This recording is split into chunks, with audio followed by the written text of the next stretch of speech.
বন্ধুরা, আপনি কি কখনো ভেবেছেন আমাদের ভাগ্য কি জন্মের আগেই নির্ধারিত হয়ে যায়, নাকি আমরা নিজেরাই আমাদের কর্ম দিয়ে সেই ভাগ্যকে পরিবর্তন করতে পারি? গরুর পুরাণে এমন কিছু গুপ্ত সত্য বলা হয়েছে যা শুনলে আপনার দৃষ্টিভঙ্গি বদলে যাবে। আজ আমরা জানব মানুষের ভাগ্য কবে লেখা হয়, জন্মের আগে না জন্মের পরে।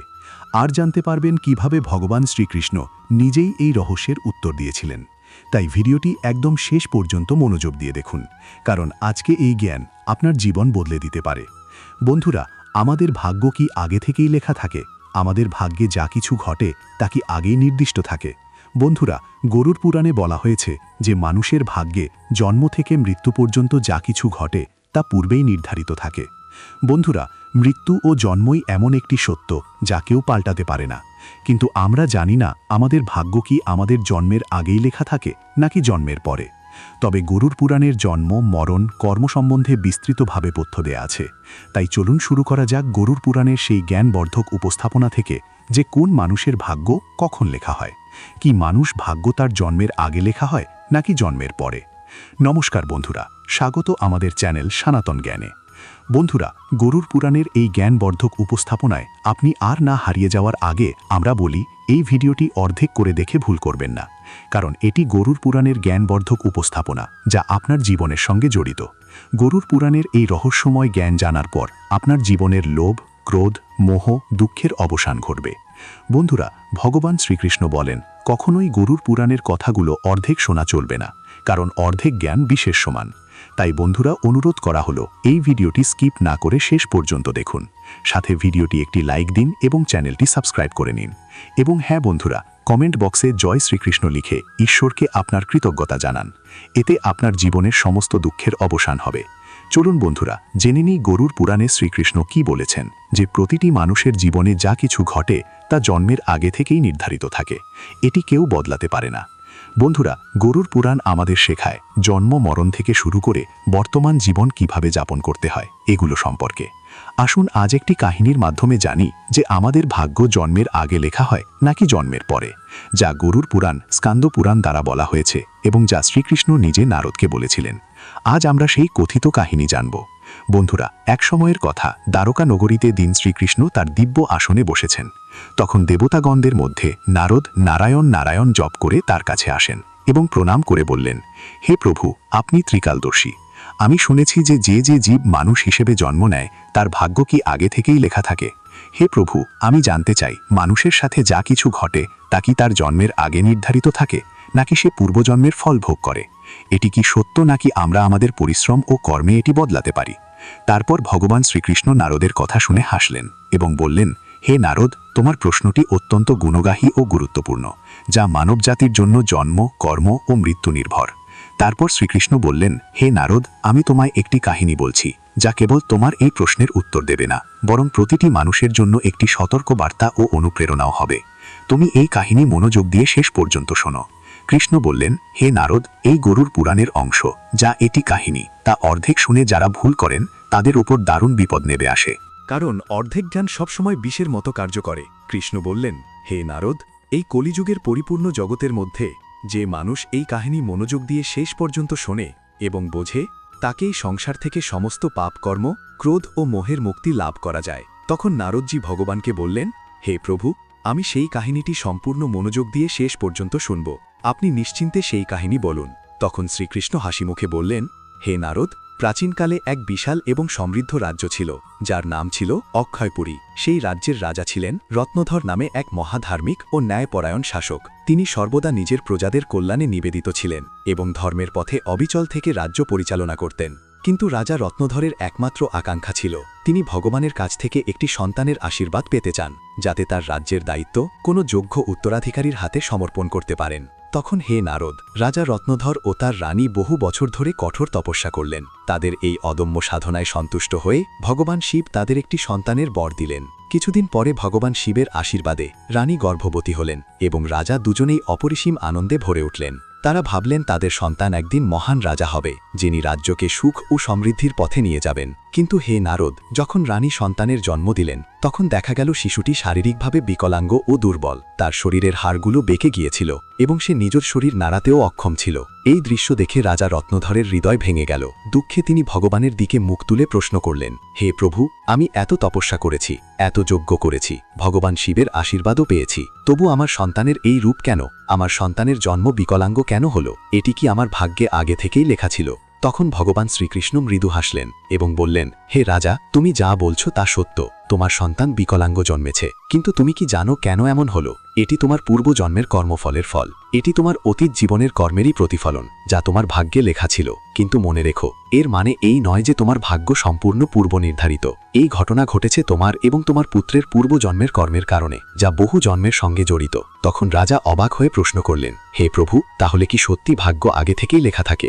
শ্রীকৃষ্ণ বললেন, জন্ম, মৃত্যু এবং জীবনের উত্থান পতন এগুলি আগে থেকেই নির্ধারিত, কিন্তু আমরা যে কর্ম করি সেই কর্মই আমাদের ভাগ্যকে পরিবর্তন করতে সক্ষম। যেদিন তোমার পুত্রের জন্ম হলো সেদিন তুমি এক বিশেষ সন্তানের বর লাভ করেছিলে, কিন্তু সেই সন্তানকে জীবনে কিছু কঠিন পরীক্ষার মধ্যে দিয়ে যেতে হবে, কারণ সেই পরীক্ষাই তার মধ্যে সাহস, ধৈর্য ও পরাক্রমের শক্তি জাগ্রত করবে। তবে মনে রেখো, তার ভবিষ্যৎ কেবল বর্তমান কর্গে নয়, পূর্বজন্মের কর্মফলেও নির্ভর করে। শ্রীকৃষ্ণ আরও বললেন, হে রাজান, ভাগ্য ও কর্মের মধ্যে এক গভীর সম্পর্ক রয়েছে।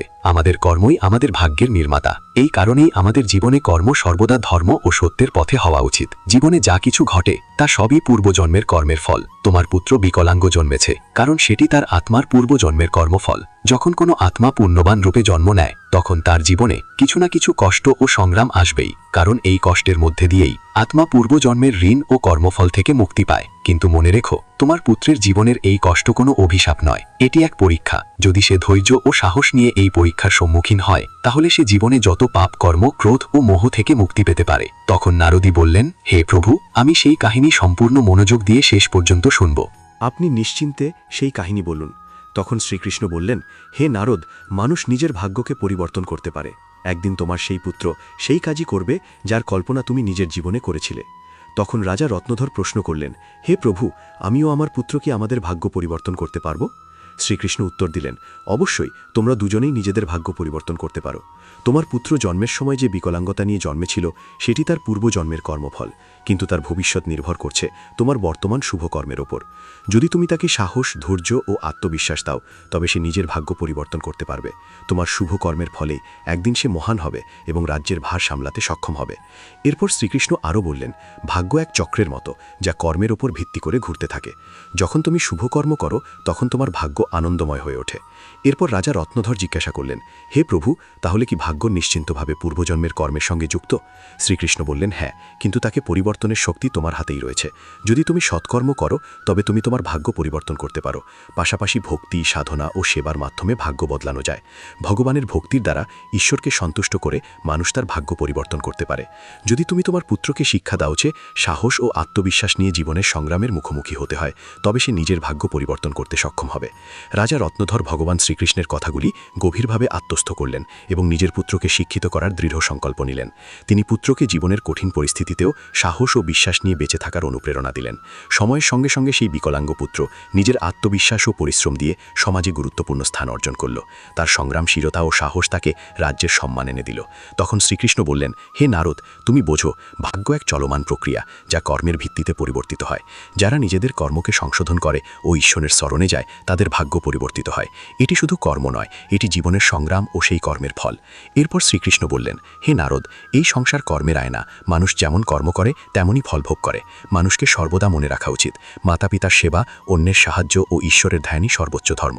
যে মানুষ পূর্বজন্মে কারোর প্রতি অন্যায় বা পাপ করেছে তাকে শুধু নরকে ভয়ঙ্কর যন্ত্রণা ভোগ করতে হয় না, বরং জন্মে জন্মে সেই ভোগ ভোগ করতে হয়। কিন্তু যে মানুষ নিজের কর্ম সংশোধন করে সে এই চক্র থেকে মুক্তি পেতে পারে, কারণ এই পৃথিবী এক সুযোগ। ধর্ম, সেবা ও সত্যই মানুষের প্রকৃত জীবন। মানুষকে বুঝতে হবে যে মৃত্যুর পর কেবল তার শুভ কর্মই তার সঙ্গে যায়। এই কাহিনী আমাদের শেখায় যে আমাদের ভাগ্য পূর্বজন্মের কর্মের ফল। প্রতিটি পাপের শাস্তি ও প্রতিটি পুণ্যের ফল নির্ধারিত। হে মানুষ, তোমার কর্মে মন দাও, স্বার্থ, পাপ ও অহংকার ত্যাগ করো, ধর্ম, সত্য ও সেবাকে গ্রহণ করো, কারণ এই পথই জীবনের সর্বশ্রেষ্ঠ সত্যপথ। শ্রীকৃষ্ণ এইভাবে নারদকে গরুর পুরাণের রহস্য ব্যাখ্যা করলেন। হে বন্ধু, ভাগ্য অবশ্যই জন্মের আগে লেখা হয়, কিন্তু জীবনের সংগ্রাম, সত্য, ধর্ম ও ঈশ্বর ভক্তির দ্বারা মানুষ তার ভাগ্য পরিবর্তন করতে পারে। গরুর পুরাণ পুরাণে ভাগ্য, কর্ম ও জীবনের বিবরণ বিস্তারিতভাবে বর্ণিত হয়েছে। এই গরুর পুরাণ বিষ্ণু পুরাণের অন্যতম প্রধান শাস্ত্র, যেখানে জন্ম, মৃত্যু, পুনর্জন্ম, কর্ম ও আত্মার পথ সম্পর্কে পূর্ণ বিবরণ রয়েছে। গরুর পুরাণে শ্রীকৃষ্ণকে সরাসরি ভগবান বিষ্ণুর অবতার হিসেবে গণ্য করা হয়েছে। বন্ধুরা, গরুর পুরাণে শ্রীকৃষ্ণ বলেন, মানুষ যদি জীবনে সৎকর্ম করে, সত্যপথে চলতে থাকে এবং ঈশ্বরকে সন্তুষ্ট করতে পারে, তবে সে তার ভাগ্যে ঘটতে থাকা অনিষ্ট ও বিপদ থেকে রক্ষা পেতে পারে এবং ভবিষ্যতের ভাগ্য পরিবর্তন করতে সক্ষম হয়। বন্ধুরা, গরুর পুরাণে শ্রীকৃষ্ণ মানুষের জন্য 3টি প্রধান উপদেশ দিয়েছেন, যেগুলি অনুসরণ করলে আমরা নিজের ভাগ্য ও কর্মফল পরিবর্তন করতে পারি। বন্ধুরা, এই ভিডিওটি অবশ্যই শেষ পর্যন্ত দেখুন, কারণ সব তথ্য গরুর পুরাণ থেকে নেওয়া হয়েছে। ভিডিও মাঝপথে বন্ধ করে দেওয়া মোটেও ভুল হবে না, তাই এই জ্ঞানবর্ধক উপস্থাপনাটি শেষ পর্যন্ত দেখুন। চলুন জানি প্রথমটি, নিজের ধর্ম পালন করা। মানুষের জন্ম কোনো বিশেষ উদ্দেশ্য নিয়ে হয়। পূর্বজন্মে যে পাপ করেছে তা মানুষকে এই জন্মেও ভোগ করতে হয়, কারণ মানুষের জন্ম থেকে মৃত্যু পর্যন্ত ভাগ্য আগে থেকেই নির্ধারিত থাকে। তাই গরুর পুরাণে শ্রীকৃষ্ণ বলেন, মানুষকে সবসময় ধর্ম ও সত্যের পথ অনুসরণ করতে হবে। এটি আমাদের পূর্বজন্মের পাপ থেকে রক্ষা করে এবং ঈশ্বরের ভক্তির দ্বারা আমরা আমাদের জীবন পরিবর্তন করতে পারি। আমরা সবাই উচ্চতায় পৌঁছাতে পারি। জীবন একটি অমূল্য উপহার, এটি বৃথা যাবে না। সঠিক কর্ম ও ধর্ম পালন করে আমরা আগামী জন্মে ঘটতে থাকা বিপদ থেকে বাঁচতে পারি। এটি কেবল আপনার জন্য নয়, পুরো সমাজ ও বিশ্বের জন্য অনুপ্রেরণার উৎস হতে পারে। দ্বিতীয়টি, মাতা পিতার সেবা ও শ্রদ্ধা করা। গরুর পুরাণে শ্রীকৃষ্ণ বলেন, মানুষকে সবসময় তার পিতামাতাকে সেবা করতে হবে, কারণ পিতামাতার পদতলে 3 জগতের স্বর্গ বিদ্যমান। যারা পিতামাতাকে সম্মান দেয় না, তাদের শুধু নরকে ভয়ঙ্কর যন্ত্রণা ভোগ করতে হয় না, পরবর্তী জন্মেও তারা কঠিন বিপদ ভোগ করে। সেই ব্যক্তি জন্মে জন্মে তার পাপের ফল ভোগ করতে থাকে। তৃতীয়টি, অহংকার ত্যাগ করা। গরুর পুরাণে শ্রীকৃষ্ণ বলেন, মানুষের সবচেয়ে বড় শত্রু তার অহংকার। অহংকার মানুষকে তার কর্ম থেকে দূরে সরিয়ে দেয়। যার মনেও অহংকার প্রবেশ করে, সে জীবনকে সেই পথে চালায় যেখানে শুধু বিপদ ও দুঃখই অপেক্ষা করে।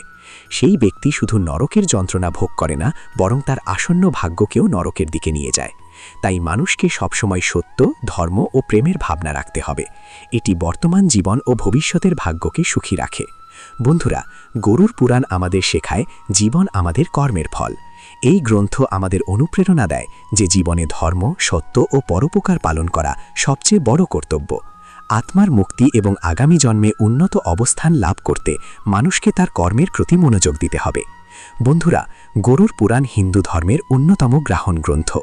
এটি আমাদের জীবনকে সঠিক দিশায় পরিচালনার জ্ঞান দেয়। এটি শেখায় যে মানুষের ভাগ্য তার কর্ম ও ঈশ্বরের ইচ্ছার ফল। গ্রন্থটি শুধু জীবন ও মৃত্যুর রহস্য বলে না, বরং বোঝায় কিভাবে মানুষ তার জীবনকে সঠিক পথে নিতে পারে। গরুর পুরাণে মানুষের জন্ম, মৃত্যু থেকে বর্তমান জীবন এই সব কিছুর বিস্তারিত বর্ণনা আছে। মানুষের জীবনে যা কিছু ঘটে তা তার পূর্বজন্মের ফল। গরুর পুরাণ আমাদের শেখায়, ভাগ্য শুধু কর্মের ফল। যদিও ভাগ্য জন্মের আগে লেখা হয়, আমরা আমাদের কর্মের মাধ্যমে তা পরিবর্তন করতে পারি। বন্ধুরা, জীবন একটি বিরয় সুযোগ। এটিকে সঠিক পথে পরিচালনা করে আমরা আত্মাকে মুক্তির পথে এগিয়ে নিয়ে যেতে পারি। ধন্যবাদ বন্ধুরা। গরুর পুরাণের সমস্ত শিক্ষা মনোযোগ দিয়ে মেনে চলুন এবং সত্য পথে চলুন। এটি আপনার আগামী জীবন অত্যন্ত সুখময় হবে। যদি ভিডিওটি ভালো লেগে থাকে তবে লাইক দিন, কমেন্টে জয় শ্রীকৃষ্ণ লিখুন এবং আমাদের চ্যানেল সনাতন জ্ঞান এই চ্যানেলটি সাবস্ক্রাইব করুন, যাতে প্রতিটি নতুন ভিডিও আপনার কাছে সঙ্গে সঙ্গে পৌঁছে যায়। জয় শ্রীকৃষ্ণ। রাধে রাধে।